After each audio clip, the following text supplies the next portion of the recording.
I'm a consultant in Wavestone, Hong Kong, and I think for the past 8 sessions of our CISA training with Paul, he's been a very nice instructor. He clearly explains to us like how the exam is gonna be, and he also likes to give a real life example of what he's been through whenever we find a similar case.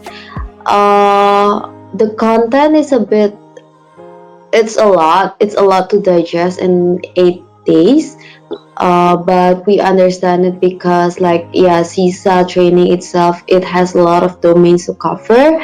So it's understandable because the nature of the exam is very long. And how is it organized? Probably can do better in terms of making sure that we can finish or we can cover all of the materials in time. So probably every day we should have a checklist or checkpoints where the students and the instructor can agree upon which part of the slides should we finish on that particular session.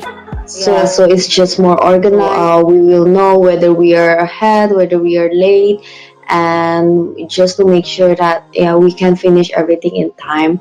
And probably will be also better if we can have time to run through the questions, the example questions, because from what we heard from others who have taken this exam, practice questions really help a lot in helping them to understand more about the material. That's all from me.